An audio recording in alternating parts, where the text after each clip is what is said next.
हरे कृष्णा।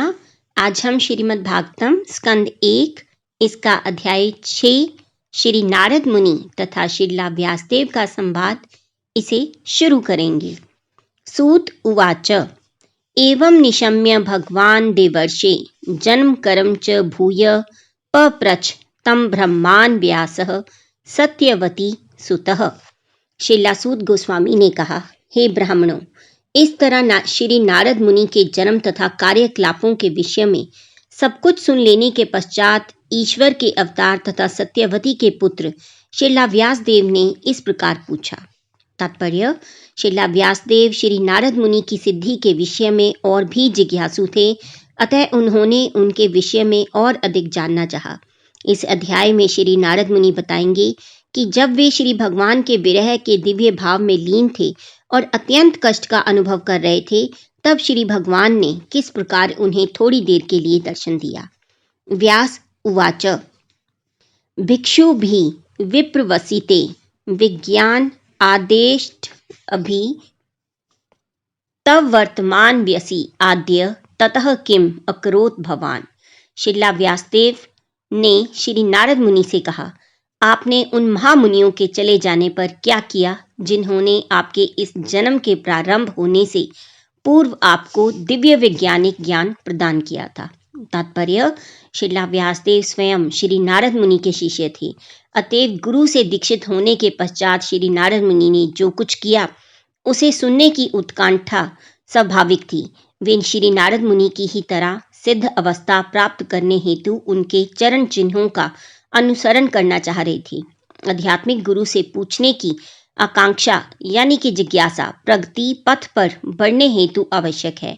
इस विधि का शास्त्रीय नाम सद्धर्म परीक्षा है।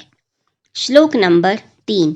स्वाय अम्भुव कया वृत्त्या वर्तितम ते परम वयः कथम चेद मुद अस्त्राक्षि काले प्राप्ते कलेवरम। हे ब्रह्मा के पुत्र, आपने दीक्षा लेने के बाद किस प्रकार जीवन बिताया और यथा समय अपने पुराने शरीर को त्याग कर आपने यह शरीर कैसे प्राप्त किया। तात्पर्य, पूर्व जन्म में श्री नारद मुनि एक सामान्य दासी पुत्र थे, अतः वे शाश्वत जीवन आनंद तथा ज्ञान से परिपूर्ण इस स्वरूप को किस प्रकार प्राप्त कर सके, यह जानना महत्वपूर्ण है। श्रीला व्यासदेव की इच्छा थी कि श्री नारद मुनि ये सभी तथ्य सबकी तुष्टि के लिए प्रकट करें। श्लोक नंबर 4। प्राकल्प विषयामेतां समृतिं ते मुनिसक्तं न येष व्यवधात काल एष सर्व निराकृतिः। हे महामुनि, समय आने पर काल हर वस्तु का संहार कर देता है, अतएव यह कैसे संभव हुआ कि यह विषय जो ब्रह्मा के इस दिन के पूर्व घटित हो चुका है अब भी आपकी स्मृति में काल द्वारा अप्रभावित जैसे का तैसे बना हुआ है। तात्पर्य, जिस प्रकार भौतिक शरीर के विनाश के पश्चात भी आत्मा नष्ट नहीं होता, उसी प्रकार आध्यात्मिक चेतना भी नष्ट नहीं होती। श्री नारद मुनि ने पूर्व कल्प में जब उन्हें यह भौतिक शरीर प्राप्त था तभी यह आध्यात्मिक चेतना विकसित कर ली थी। भौतिक शरीर की चेतना का अर्थ है भौतिक शरीर के माध्यम द्वारा अभिव्यक्त की गई आध्यात्मिक चेतना। यह चेतना निकृष्ट, विनाशशील तथा विकृत होती है, लेकिन आध्यात्मिक स्तर पर अति मानस की परा चेतना आत्मा के समान ही श्रेष्ठ होती है और कभी विनष्ट नहीं होती। श्लोक नंबर 5। नारद उवाच भिक्षु भीर विप्रवसिते विज्ञान अदेष्टा अभीर मम वर्तमानो व्यस्याधे तत् एतद्कारशम। श्री नारद मुनि ने कहा, जिन महर्षियों ने मुझे अध्यात्म का वैज्ञानिक ज्ञान प्रदान किया था वे अन्य स्थानों को चले गए और मुझे इस प्रकार से अपना जीवन बिताना पड़ा। तात्पर्य, पूर्व जन्म में जब श्री नारद मुनि को महर्षियों ने कृपा पूर्वक आध्यात्मिक ज्ञान प्रदान किया था तब उनके जीवन में प्रत्यक्ष परिवर्तन आया था। यद्यपि वे तब 5 वर्ष के बालक थे। प्रामाणिक गुरु से दीक्षा प्राप्त करने के पश्चात दिखाई देने वाला यह महत्वपूर्ण लक्षण है। भक्तों की वास्तविक संगति से जीवन में आध्यात्मिक अनुभूति के लिए तेजी से परिवर्तन आता है। श्री नारद मुनि के पूर्व जीवन में यह कैसे घटा, इसका एक एक करके इस अध्याय में वर्णन किया गया है। श्लोक नंबर 6। एकात्मजा में जननी योशीन मुड़ा च किंकरी मय्या त मजे न्य अन्य गतो चक्रे स्नेह अनुबंधनम। मैं अपनी माता का इकलौता पुत्र था। वह न केवल भोली भाली स्त्री थी अपितु दासी भी थी। चूंकि मैं उसकी एकमात्र संतान था, अतः उसकी रक्षा का कोई अन्य साधन न था। अतएव उसने मुझे अपने स्नेह पाश में बांध रखा था। श्लोक नंबर 7। शाश्वतंत्रा न कल्पासे द्योग क्षेमम मम मेच्छति ईर्ष्यस्य ही वशे लोको योषा दारुमयी यथा। वह मेरा लालन पालन अच्छी प्रकार से करना चाहती थी, लेकिन पराश्रित होने के कारण वह मेरे लिए कुछ भी नहीं कर पाती थी। यह संसार परमेश्वर के पूर्ण नियंत्रण में है, अतएव प्रत्येक व्यक्ति कठपुतली नचाने वाले के हाथ में किसी काष्ठ की गुड़िया के समान है। श्लोक नंबर 8। अहम च तद्र ब्रह्माकुले उषिवांस्त दुपेक्षया दिग्देश काला व्युत्पन्नो बालकः पंचहायन। जब मैं मात्र 5 वर्ष का बालक था तो एक ब्राह्मण की पाठशाला में रहता था। मैं अपनी माता के स्नेह पर आश्रित था और मुझे विभिन्न क्षेत्रों का कोई अनुभव न था। श्लोक नंबर 9। एकदा निर्गताम गेह अद्युहंतीम निशिगाम पथि सर्पोदशत पदा स्पृष्ट कृपणा कालचोदितम। एक बार जब मेरी माँ बेचारी रात्रि के समय गाय दुहने जा रही थी तो परम काल से प्रेरित एक सर्प ने मेरी माता के पांव में डंस लिया। तात्पर्य, एक सत्यनिष्ठ आत्मा को ईश्वर के पास खींच लाने की यह विधि है। बेचारा बालक केवल अपनी स्नेहमयी माता की देखभाल में रह रहा था तो भी उसकी माता को परम इच्छा के फल स्वरूप इस संसार से उठा लिया गया, जिससे कि वह बालक पूर्ण रूप से श्री भगवान की कृपा पर आश्रित हो जाए। श्लोक नंबर 10। तदा तद हमीशस्य भक्तानां शम्भिबप्सतः अनुग्रहं मन्यमानः प्रातिष्ठं दिशमुक्तराम। मैंने इस श्री भगवान की विशेष कृपा माना, क्योंकि वे अपने भक्तों का भला चाहने वाले हैं, और इस प्रकार सोचता हुआ मैं उत्तर की ओर चल पड़ा। तात्पर्य, अंतरंग भक्त हर कदम पर श्री भगवान का वरदायक मार्ग दर्शन देखते हैं। जिसे लौकिक दृष्टि से विषम या कठिन क्षण समझ जाता है, उसे श्री भगवान की विशेष कृपा के रूप में स्वीकार किया जाता है। लौकिक समृद्धि एक प्रकार का भौतिक ज्वर है, किंतु श्री भगवान के अनुग्रह से इस ज्वर का तापमान धीरे धीरे गिरता जाता है और पग पग पर आध्यात्मिक स्वास्थ्य लाभ होता रहता है। संसारी मनुष्य इसका गलत अर्थ लगाते हैं। श्लोक नंबर 11। स्वीतान जनपदान तत्र पुर ग्राम व्रज आक्रान खेट खरवट वाटी च वनानी उपवनानी च। प्रस्थान करने के बाद मैं अनेक समृद्ध जनपदों, नगरों, गांवों व पशुशालाओं, खानों, खेतों, घाटियों, पुष्प वाटिकाओं, उपवनों तथा प्राकृतिक जंगलों से होकर गुजरा। तात्पर्य, वर्तमान सृष्टि के पूर्व भी कृषि, खनन, खेती, उद्योग, बागवानी इत्यादि के क्षेत्र में आज के ही समान मनुष्य की गतिविधियां थी, और यही गतिविधियां अगली सृष्टि में भी बनी रहेंगी। करोड़ों वर्षों के पश्चात प्रकृति के नियम द्वारा किसी एक सृष्टि का शुभारंभ होता है और विश्व का इतिहास प्रायः इसी रूप में पुनरावृत्तित होता है। लौकिक अज्ञानी जन पुरातात्विक उत्खननों में अपने समय को व्यर्थ गंवाते रहते हैं, किंतु जीवन की मूलभूत आवश्यकताओं की खोज नहीं कर पाते।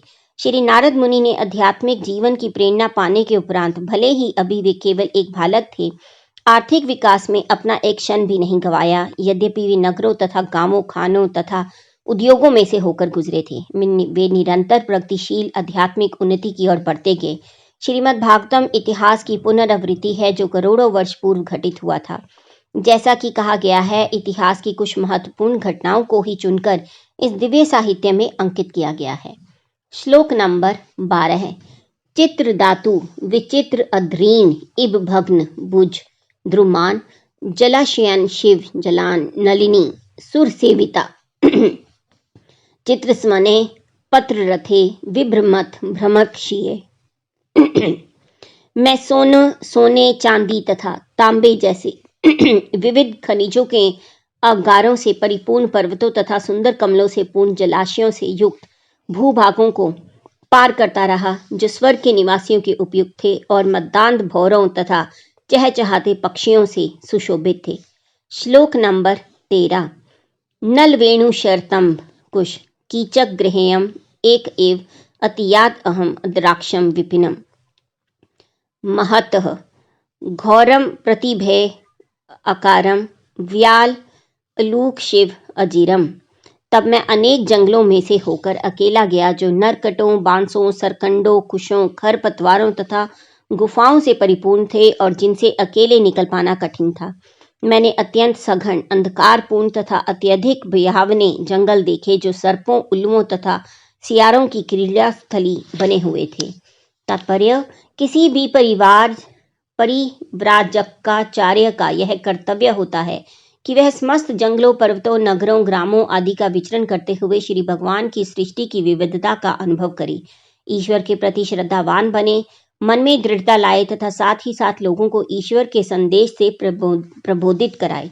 भय रहित होकर इन सभी खतरों का सामना करना सन्यासी का कर्तव्य है और वर्तमान युग के सबसे विशिष्ट सन्यासी भगवान श्री चैतन्य हैं, जिन्होंने इस प्रकार मध्य भारत के जंगलों में यात्रा की और शेरों, भालुओं, सर्पों, हिरणों, हाथियों तथा जंगल के अन्य पशुओं को भक्त बनाया।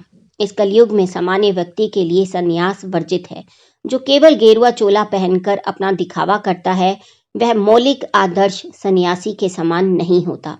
फिर भी मनुष्य को चाहिए कि सामाजिक संबंधों को तोड़ने का व्रत ले और केवल श्री भगवान की सेवा में ही जीवन बिताए। वेश बदलना तो एक औपचारिकता मात्र है। श्री चैतन्य महाप्रभु ने सन्यासी का नाम स्वीकार नहीं किया था और इस कलयुग के तथाकथित सन्यासियों को श्री चैतन्य महाप्रभु का अनुसरण करते हुए अपने मूल नामों को बदलना नहीं चाहिए।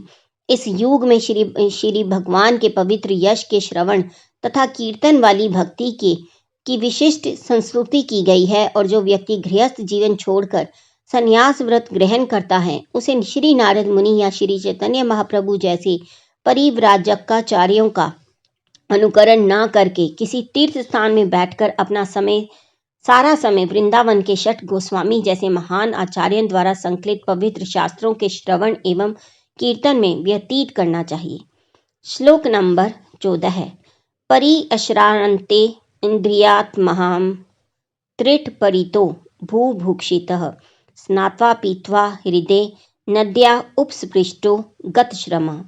इस प्रकार विचरण करते हुए मैं तन तथा मन से थक गया और प्यासा तथा भूखा भी था। अतः मैंने एक सरोवर में स्नान किया और जल भी पिया। जल स्पर्श से मेरी थकान जाती रही। तात्पर्य: परिव्राजक को प्यास तथा भूख जैसी शरीर की आवश्यकताओं को गृहस्थों के द्वार पर भिक्षाटन करके नहीं, अपितु प्रकृति के उपहारों से पूरी करनी चाहिए। अतः साधु गृहस्थ के घर भिक्षाटन के लिए नहीं, अपितु उसे आध्यात्मिक ज्ञान प्रदान करने हेतु जाता है। श्लोक नंबर 15। तस्मिन् निर्मनुजे अरण्य पिप्पल उपस्थिते आश्रितः आत्मना आत्मानं आत्मस्थं यथाश्रुतम् अचिंत्यम्। उसके बाद उस वीरान जंगल में एक पीपल वृक्ष की छाया में बैठकर मैं अपनी बुद्धि से अपने अंतःकरण में स्थित परमात्मा का वैसे ही ध्यान करने लगा जिस प्रकार की मैंने मुक्तात्माओं से सीखा था। तात्पर्य: मनुष्य को अपने निजी सनक के अनुसार ध्यान नहीं करना चाहिए। उसे प्रामाणिक गुरु के पारदर्शी माध्यम से, शास्त्रों के प्रमाण से तथा प्रत्येक हृदय में वास करने वाले परमात्मा के चिंतन में प्रशिक्षित अपनी बुद्धि के उचित प्रयोग से भली भांति जानना चाहिए। यह चेतना उन भक्तों में अच्छी प्रकार विकसित होती है जो अपने गुरु के आदेशों के अनुसार श्री भगवान की प्रेममय सेवा करते हैं। श्री नारद मुनि ने प्रामाणिक गुरुओं से संपर्क किया था, उनकी निष्ठापूर्वक सेवा की थी और उनसे समुचित ज्ञान प्राप्त किया था। इस प्रकार से वे ध्यान करने बैठ गए। श्लोक नंबर 16 है। ध्यायत अश्चरण नाम बोजम भाव निर्जित चेतसा ओत्कंठया शुक्लाशक्ष्य हृदयासीन्मे शनेर हरि। ज्यों ही दिव्य प्रेम से सराबोर अपने मन द्वारा मैं श्री भगवान के चरण कमलों का ध्यान करने लगा कि मेरे नेत्रों से आंसू बहने लगे और भगवान श्री कृष्ण अविलंब मेरे हृदय कमल में प्रकट हो गए। तात्पर्य: यहाँ पर भाव शब्द महत्वपूर्ण है। यह भाव अवस्था तब प्राप्त होती है जब श्री भगवान के लिए दिव्य प्रेम होता है। प्रारंभिक अवस्था श्रद्धा अथवा श्री भगवान के प्रति आकर्षण कहलाती है। इस आकर्षण को बढ़ाने हेतु मनुष्य को शुद्ध भक्तों की संगति करना जरूरी है। तीसरी अवस्था में भक्ति के विधि विधानों का अभ्यास करना होता है।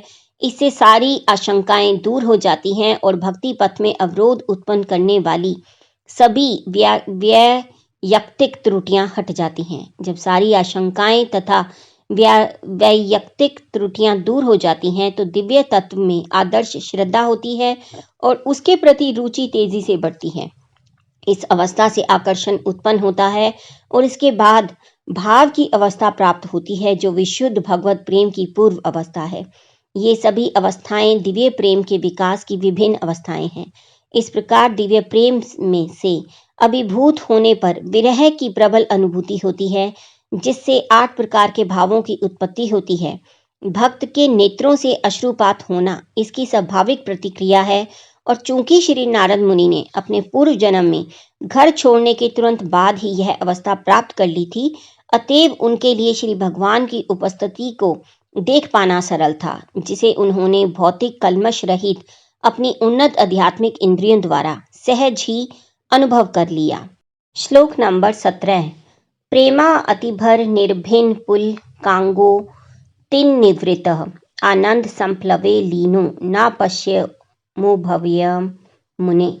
हे शिला व्यासदेव, उस समय प्रसन्नता की अनुभूति से अत्यंत आह्लादित होने के कारण मेरे शरीर का अंग प्रत्यंग पुलकित हो उठा। आनंद के सागर में निमग्न होने के कारण मैं अपने आप को और श्री भगवान दोनों को न देख सका। तात्पर्य, सुख तथा उत्कट आनंद की आध्यात्मिक अनुभूतियों की कोई सांसारिक तुलना नहीं हो सकती। अतएव ऐसी अनुभूतियों को व्यक्त कर पाना अत्यंत कठिन होता है। ऐसे आनंद की मात्र एक झलक हमें श्री नारद मुनि के शब्दों से मिल सकती है। शरीर अथवा इंद्रियों के प्रत्येक अंग का अपना एक विशेष कार्य होता है। श्री भगवान का दर्शन करने पर सारी इंद्रियां श्री भगवान की सेवा करने हेतु पूर्ण रूपेण तत्पर हो उठती हैं, क्योंकि मुक्त अवस्था में इंद्रियां श्री भगवान की सेवा करने में पूर्ण रूप से सक्षम होती हैं। इस प्रकार से दिव्य आनंद की अवस्था में प्रत्येक इंद्रिय श्री भगवान की सेवा के लिए उत्कंठित हो गई। ऐसा होने से श्री नारद मुनि अपने आप को तथा श्री भगवान को एक साथ देखने में खो गए। श्लोक नंबर 18।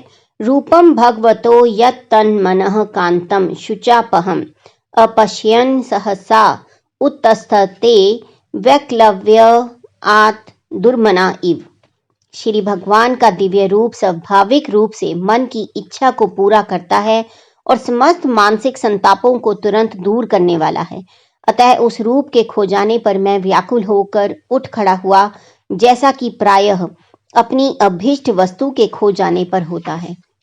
तात्पर्य, श्री नारद मुनि ने अनुभव किया कि श्री भगवान रूप विहीन नहीं है, लेकिन उनका रूप हमारे भौतिक अनुभव के सभी रूपों से सर्वथा भिन्न होता है। हम पूरा जीवन इस भौतिक जगत में विभिन्न रूप देखते रहते हैं, लेकिन इनमें से कोई भी ना तो मन को संतुष्ट कर सकता है, ना हमारे मन की अशांति को दूर कर सकता है। श्री भगवान के दिव्य रूप के ये ही विशेष गुण हैं और जिसने उस रूप को एक बार भी देखा है वह अन्य किसी वस्तु से तुष्ट नहीं हो पाता। भौतिक जगत का कोई भी रूप दृष्टा को तुष्ट नहीं कर सकता। श्री भगवान रूप विहीन है या निराकार है, इसका यही अर्थ है कि उनका कोई भौतिक रूप नहीं है और वे किसी भौतिक व्यक्ति के समान नहीं है। आध्यात्मिक जीव होने के कारण हमारा श्री भगवान के उस दिव्य रूप से सनातन संबंध है। इस कारण हम सभी जन्म जन्मांतर श्री भगवान के उसी रूप को ढूंढते रहते हैं और भौतिक तुष्टि के अन्य किसी रूप से संतुष्ट नहीं हो पाते। श्री नारद मुनि को इसकी झलक मिली थी, लेकिन उसे दोबारा ना देखकर वे विकल हो उठे और उसे ढूंढने हेतु सहसा उठ खड़े हुए। हम जन्म जन्मांतर जिसकी इच्छा करते हैं वह श्री नारद मुनि को मिल गया था, अतएव उसका अदृश्य होना निश्चित ही उनके लिए आघात पहुंचाने वाला था। श्लोक नंबर 11। दिव्वक्षु तत् अहम भूयः प्रणिदाय मन हृदि विक्ष्माण अपि न अपश्यम अवितृप्त इव आतुर। मैं श्री भगवान के उस दिव्य रूप को पुनः देखना चाहता था, लेकिन अपने हृदय में एकाग्र होकर उस रूप का दर्शन करने के संपूर्ण प्रयासों के बावजूद मैं उन्हें फिर से ना देख सका। इस प्रकार असंतुष्ट होने पर मैं अत्यधिक संतप्त हो उठा। तात्पर्य: श्री भगवान के रूप को देखने की कोई यांत्रिक विधि नहीं होती है। यह पूर्ण रूप से श्री भगवान की अहेतुकी कृपा पर निर्भर करता है। हम श्री भगवान से यह मांग नहीं कर सकते कि वे हमारी दृष्टि के समक्ष उपस्थित हो जाएं। ठीक वैसे ही जैसे कि सूर्य से हम यह मांग नहीं कर सकते कि वह हमारी इच्छा अनुसार उदय हुआ करे। सूर्य स्वेच्छा से उदय होता है, उसी प्रकार से श्री भगवान भी अपनी अहेतुकी कृपावश ही प्रकट होते हैं। मनुष्य को चाहिए कि उपयुक्त अवसर की प्रतीक्षा करे और श्री भगवान की भक्तिमय सेवा में अपने नियत कर्म करता रहे। श्री नारद मुनि ने सोचा कि वे श्री भगवान को पुनः उसी यांत्रिक विधि से देख सकेंगे जिसे वे प्रथम प्रयास में सफल हुए थे, लेकिन भरसक प्रयत्न करने पर भी उनका दूसरा प्रयास सफल नहीं हो पाया। श्री भगवान समस्त प्रकार के बंधनों से पूर्ण रूपेण स्वतंत्र हैं। वे केवल अनन्य भक्ति के बंधन से ही बांधे जा सकते हैं। वे हमारी भौतिक इंद्रियों द्वारा न तो दृश्य हैं न अनुभव गम्य। वे जब अहेतुकी कृपा के कारण भक्ति के निष्ठावान प्रयास से प्रसन्न होते हैं तब स्वेच्छा से ही दर्शन देते हैं। श्लोक नंबर 20। एवं यतंतम विजने मामाहगौ गोचरो गिराम गंभीर लक्षणया वाचा शुचः प्रशमय निव। उस एकांत स्थान में मेरे प्रयासों को देखकर समस्त लौकिक वर्णन से परे श्री भगवान ने मेरे शोक को दूर करने हेतु अत्यंत गंभीर तथा सुखद वाणी में मुझसे कहा। तात्पर्य: वेदों में कहा गया है कि श्री भगवान लौकिक वाणी तथा बुद्धि की पहुंच के परे हैं, तो भी उनकी अहेतुकी कृपा द्वारा मनुष्यों को उन्हें सुनने तथा उनसे बात करने हेतु उपयुक्त इंद्रियां प्राप्त होती हैं। यही श्री भगवान की अकल्पनीय शक्ति है जिस पर यह कृपा प्रदान की जाती है। वह उनको सुन सकता है। श्री नारद मुनि से श्री भगवान अति प्रसन्न थे, अतएव उन्हें वह शक्ति प्राप्त हो सकी कि वे श्री भगवान की वाणी सुन सकें। लेकिन परिवीक्षाधीन भक्ति की प्रारंभिक अवस्था में श्री भगवान के स्पर्श की साक्षात अनुभूति कर पाना अन्य मनुष्यों के लिए संभव नहीं है। यह तो श्री नारद मुनि के लिए विशेष वरदान था। जब उन्होंने श्री भगवान की सुखद वाणी सुनी तो वियोग की अनुभूति कुछ मात्रा में दूर हुई। ईश्वर से प्रेम करने वाला भक्त निरंतर उनके वियोग की व्यथा का अनुभव करता रहता है, अतएव वह नित्य ही दिव्य आनंद में डूबा रहता है। श्लोक नंबर 21। हन अस्मिन् जन्मनि भवान माम दृष्ट मे हारहति अविपक्वक्षायाणाम दूरदशोहम कुयोगिनाम। श्री भगवान ने कहा, हे नारद, मुझे खेद है, तुम इस जीवन काल में अब मुझे नहीं देख सकोगे। जिनकी सेवा अपूर्ण है और जो समस्त भौतिक कलमश से पूर्ण रूप से मुक्त नहीं है, वे मुश्किल से ही मुझे देख पाते हैं। तात्पर्य: श्रीमद् भगवद गीता में भगवान को अत्यंत शुद्ध, सर्वोपरि तथा परम सत्य के रूप में वर्णित किया गया है। उनके व्यक्तित्व में भौतिकता लेश मात्र भी नहीं रहती, अतएव जिस व्यक्ति में रंच मात्र भी भौतिक अनुराग रहता है वह उन तक नहीं पहुंच सकता। भक्ति का शुभारंभ तब होता है जब मनुष्य कम से कम 2 भौतिक गुणों से, रजोगुण तथा तमोगुण से मुक्त हो जाता है। काम तथा लोभ से मुक्त होना ही इसका लक्षण है। कहने का तात्पर्य यह है कि मनुष्य को इंद्रिय तुष्टि की इच्छाओं तथा इंद्रिय तृप्ति की तृष्णा से मुक्त हो जाना चाहिए। प्रकृति का संतुलित गुण सत्व गुण है और समस्त भौतिक कलमश से मुक्त होने हेतु उसे सत्व गुण से भी ऊपर उठना होता है। किसी एकांत वन में जाकर श्री भगवान के दर्शन की खोज करना सत्व गुण में आता है। मनुष्य आध्यात्मिक सिद्धि के लिए वन में जा सकता है, किंतु इसका अर्थ यह नहीं है कि उसे वहां श्री भगवान का साक्षात दर्शन हो ही जाएगा। मनुष्य को समस्त भौतिक आसक्ति से रहित होना चाहिए और अध्यात्म के धरातल पर स्थित होना चाहिए, तभी उसे श्री भगवान का सानिध्य प्राप्त हो सकता है। अतएव सर्वोत्तम विधि यह है कि मनुष्य वहां जाकर रहे जहां श्री भगवान के दिव्य रूप की पूजा की जाती है। श्री भगवान का मंदिर एक दिव्य स्थान होता है, जबकि वन भौतिक दृष्टि से उत्तम निवास स्थान है। नए भक्त को भी श्री भगवान की खोज करने हेतु जंगल जाने हेतु नहीं, अपितु श्री भगवान के विग्रह की पूजा अर्चना करने का सुझाव दिया जाता है। श्री भगवान की अर्चना से ही भक्ति का शुभारंभ होता है और यह वन में जाने की अपेक्षा उत्तम है। श्री नारद मुनि को अपने वर्तमान जीवन में वन जाने की आवश्यकता नहीं है, क्योंकि वे समस्त भौतिक लालसाओं से मुक्त हैं और वे अपनी उपस्थिति से ही प्रत्येक स्थान को वैकुंठ में बदल सकते हैं। वे मनुष्यों, देवों, किन्नरों, गंधर्वों, ऋषियों, मुनियों तथा अन्य व्यक्तियों को श्री भगवान का भक्त बनाने हेतु एक लोक से दूसरे लोक में विचरण करते रहते हैं। उन्होंने अपने कार्यकलापों से ही प्रहलाद महाराज, ध्रुव महाराज जैसे अनेक भक्तों को श्री भगवान की दिव्य सेवा में लगाया है। अतएव श्री भगवान का शुद्ध भक्त श्री नारद मुनि तथा प्रहलाद जैसे महान भक्तों के पद चिन्हों पर चलता है और कीर्तन की प्रक्रिया द्वारा श्री भगवान की महिमा का गुणगान करने में अपना पूरा समय लगाता है। ऐसी प्रचार विधि समस्त भौतिक गुणों से परे है। श्लोक नंबर 22। सकृद यद दर्शितम रूप में तत् कामाय ते अनग मत्कामः शनके साधु सर्वानम मुंचित हृच्छयान। हे निष्पाप पुरुष, तुमने मुझे केवल एक बार देखा है और यह मेरे प्रति तुम्हारी इच्छा को उत्कट बनाने हेतु है, क्योंकि तुम जितना ही अधिक मेरे लिए लालायित होंगे उतना ही तुम समस्त भौतिक इच्छाओं से मुक्त हो सकोगे। तात्पर्य, जीव कभी भी इच्छाओं से रहित नहीं हो सकता, क्योंकि वह मृत पत्थर नहीं है। उसे काम करना, सोचना, अनुभव करना तथा चाहना कुछ तो करना होता है, किंतु जब वह भौतिक दृष्टि से सोचता, अनुभव करता तथा इच्छा करता है तब वह बंधन में जकड़ता जाता है। किंतु इसके विपरीत जब वह भगवत सेवा के लिए सोचता, अनुभव करता तथा इच्छा करता है तब वह धीरे धीरे समस्त बंधन से मुक्त होता जाता है। मनुष्य जितना ही अधिक श्री भगवान की दिव्य प्रेमा भक्ति में लगता है उतनी ही उसकी लालसा बढ़ती जाती है। भगवत सेवा की यह दिव्य प्रकृति है। भौतिक सेवा की तृप्ति हो जाती है, जबकि श्री भगवान की आध्यात्मिक सेवा की ना तो तृप्ति होती है ना उसका कोई अंत है। मनुष्य श्री भगवान की दिव्य प्रेमा भक्ति के प्रति अपनी लालसा बढ़ाता रह सकता है, लेकिन उसे उसकी तृप्ति या उसका अंत नहीं दिखता। श्री भगवान की उत्कट सेवा से मनुष्य को श्री भगवान की दिव्य उपस्थिति की अनुभूति हो सकती है। अतएव श्री भगवान का दर्शन करने का अर्थ है उनकी सेवा में लगे रहना, क्योंकि उनकी सेवा तथा स्वयं श्री भगवान अभिन्न है। निष्ठावान भक्त को श्री भगवान की नैष्ठिक सेवा करते रहना चाहिए। श्री भगवान उचित दिशा निर्देश करेंगे कि कहाँ तथा कैसे भगवत सेवा की जाए।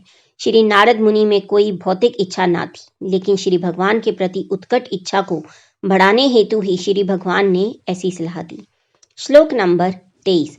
सत सेव व्यादीर्घ यापी जाता मई दृढ़मति हित्वा वध्यमिमं लोकम गंता मज्जन तामसी। कुछ काल तक ही सही, परम सत्य की सेवा करने से भक्त मुझ में दृढ़ एवं अटल बुद्धि प्राप्त करता है। फलस्वरूप वह वर्तमान शोचनीय भौतिक जगतों को त्यागने के पश्चात दिव्य जगत में मेरा पार्षद बनता है। तात्पर्य, परम सत्य की सेवा करने का अर्थ है प्रामाणिक आध्यात्मिक गुरु के मार्गदर्शन में परम भगवान की सेवा करना, जो श्री भगवान तथा नव जिज्ञासु भक्त के बीच एक पारदर्शी मध्यस्थ का काम करते हैं। नव जिज्ञासु भक्त में अपनी वर्तमान अपूर्ण भौतिक इंद्रियों के बल पर परम भगवान तक पहुंचने की शक्ति नहीं होती। अतएव आध्यात्मिक गुरु के निर्देशन में उसे श्री भगवान की दिव्य सेवा का प्रशिक्षण दिया जाता है। इस प्रकार के प्रशिक्षण से भले ही वह कुछ दिनों का ही क्यों ना हो, नव जिज्ञासु भक्त को ऐसी दिव्य सेवा की बुद्धि प्राप्त हो जाती है जिससे वह अंततः भौतिक लोक में निरंतर निवास करने से मुक्त हो जाता है और आध्यात्मिक जगत तक उन्नत होकर वैकुंठ में श्री भगवान का मुक्त पार्षद बनता है। श्लोक नंबर 24। मतिर्मयि निबध्येयं न विपद्येत कहिर चित्त पजा सर्ग निरोधे अपि समृति शक्च मद अनुग्रहात्। मेरी भक्ति में लगी हुई बुद्धि कभी भी विच्छिन्न नहीं होती, यहाँ तक कि सृष्टि के समय तथा संहार के समय भी मेरे अनुग्रह से तुम्हारी स्मृति बनी रहेगी। तात्पर्य, श्री भगवान के प्रति की गई भक्ति कभी व्यर्थ नहीं जाती। चूंकि श्री भगवान शाश्वत हैं, अतएव उनकी सेवा में लगाई गई बुद्धि या उनके प्रति किया गया कोई भी कार्य स्थायी होता है। श्रीमद् भगवद गीता में कहा गया है कि श्री भगवान के प्रति की गई ऐसी दिव्य सेवा जन्म जन्मांतर तक संचित होती जाती है और जब भक्त पूर्ण रूप से परिपक्व हो जाता है तो अपनी सारी संचित सेवा द्वारा वह श्री भगवान के सानिध्य में जाने के योग्य हो जाता है।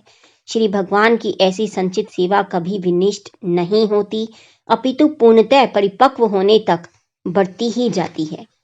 श्लोक नंबर 25। एतावदुक तवो पर राम तन्महद भूतं नभो लिंग म लिंगमी अक्षरवम अहम च तस्मै महतां महीयसे शीर्षिणा वनामम विददे अनुकंपितः। तब शब्द से व्यक्त तथा नेत्रों से अदृश्य उन नितांत आश्चर्यमय परम पुरुष ने बोलना बंद कर दिया। मैंने कृतज्ञता का अनुभव करते हुए शीश झुकाकर उन्हें प्रणाम किया। तात्पर्य, यदि श्री भगवान केवल सुनाई पड़े, दिखे नहीं, तो इससे कोई अंतर नहीं पड़ता। श्री भगवान ने अपने श्वास से चारों वेद उत्पन्न किए। उन्हें वेदों के दिव्य उच्चारण से देखा और अनुभव किया जाता है। इसी प्रकार श्रीमद् भगवद गीता श्री भगवान की शाब्दिक अभिव्यक्ति है और इनमें तथा इनके स्वरूप में कोई अंतर नहीं है। निष्कर्ष यह है कि श्री भगवान को दिव्य ध्वनि के निरंतर उच्चारण द्वारा देखा और सुना जा सकता है। श्लोक नंबर 26। न मान्य अनंतस्य हतत्रपः पठन् गुह्यानि भद्राणि कृतानि च स्मरन् गाम प्रियटन संतुष्टमना गत सप्रिय कालम प्रतीक्षण विमदो विमत्सरः। इस प्रकार भौतिक जगत की समस्त औपचारिकताओं की उपेक्षा करते हुए मैं बारंबार श्री भगवान के पवित्र नाम तथा यश का कीर्तन करने लगा। श्री भगवान की दिव्य लीलाओं का ऐसा कीर्तन एवं स्मरण कल्याणकारी होता है। इस प्रकार मैं पूर्ण रूप से संतुष्ट, विनम्र तथा ईर्ष्या द्वेष रहित होकर संपूर्ण पृथ्वी पर विचरण करने लगा। तात्पर्य, श्री नारद मुनि ने अपने व्यक्तिगत उदाहरण द्वारा श्री भगवान के निष्ठावान भक्त के जीवन का संक्षेप में वर्णन किया है। ऐसा भक्त श्री भगवान से या श्री भगवान के प्रामाणिक प्रतिनिधि से दीक्षा ग्रहण करने पर श्री भगवान की महिमा का गंभीरता पूर्वक कीर्तन करता है और संपूर्ण संसार में विचरण करता है, जिससे अन्य मनुष्य भी श्री भगवान की महिमा का श्रवण कर सकें। ऐसे भक्तों को भौतिक लाभ की कोई इच्छा नहीं रहती। उनकी एकमात्र इच्छा यह होती है कि वे श्री भगवान के धाम को वापस जाएं। यथा समय भौतिक शरीर को त्यागने पर उन्हें यह अवसर प्राप्त होता है। भगवत धाम को प्राप्त होना उनके जीवन का परम लक्ष्य रहता है। अतः वे ना तो किसी से ईर्ष्या करते हैं, ना ही भगवत धाम जाने हेतु सुयोग्य होने का उन्हें अभिमान होता है।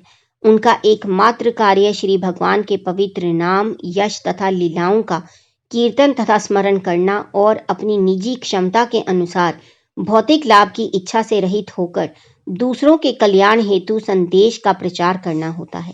श्लोक नंबर 27। एवं कृष्ण मते ब्रह्मांड न आसक्तस्य अम्लातमन कालः प्रादुर्भूत काले तड़ित सुदामणि यथा। और इस प्रकार हे ब्राह्मण व्यासदेव, मैंने भगवान श्री कृष्ण के चिंतन में पूर्णतया निमग्न रहते हुए तथा किसी प्रकार की आसक्ति न रहने से समस्त भौतिक कलुष से पूर्ण रूप से मुक्त हो जाने पर यथा समय मृत्यु पाई, जिस प्रकार बिजली गिरना तथा प्रकाश कौंधना एक साथ होते हैं। तात्पर्य, भगवान श्री कृष्ण के विचारों में पूर्ण रूप से निमग्न होने का अर्थ है भौतिक कल्मश या लालसाओं से छुटकारा। जिस प्रकार किसी धनी व्यक्ति को छोटी छोटी चीजों की चिंता नहीं रहती, उसी प्रकार से भगवान श्री कृष्ण का भक्त भी शाश्वत जीवन, ज्ञान तथा आनंद से युक्त श्री भगवान के धाम जाने के प्रति आश्वस्त रहने के कारण तुच्छ भौतिक वस्तुओं की लालसा नहीं करता, क्योंकि ये सब वास्तविकता की कठपुतलियां या छाया मात्र होती हैं और उनका कोई स्थायी महत्व नहीं होता। आध्यात्मिक दृष्टि से सुसंपन्न व्यक्तियों का यही लक्षण होता है और उपयुक्त समय पर जब शुद्ध भक्त पूर्ण रूप से तैयार रहता है तो एकाएक शरीर का परिवर्तन होता है, जिसे सामान्य रूप से मृत्यु कहा जाता है। शुद्ध भक्त के लिए ऐसा परिवर्तन ठीक उसी प्रकार होता है जैसे बिजली और उसकी चमक एक साथ घटित होती है। कहने का अर्थ यह है कि परम की इच्छा से भक्त एक साथ ही भौतिक शरीर बदलता है और आध्यात्मिक शरीर भी प्राप्त करता है। यहाँ तक कि मृत्यु के पूर्व भी शुद्ध भक्त को कोई भौतिक आसक्ति नहीं होती, क्योंकि उसका शरीर उसी प्रकार आध्यात्मिक बन जाता है जिस प्रकार अग्नि के संपर्क में रहने से लोहा लाल हो जाता है। हरे कृष्णा। आज का पठन हम यहीं समाप्त करेंगे और कल हम फिर से 28वें श्लोक से पढ़ना शुरू करेंगे। तब तक आप जपते रहिए हरे कृष्णा कृष्णा कृष्णा हरे हरे, हरे राम राम राम हरे हरे। हरि बोल।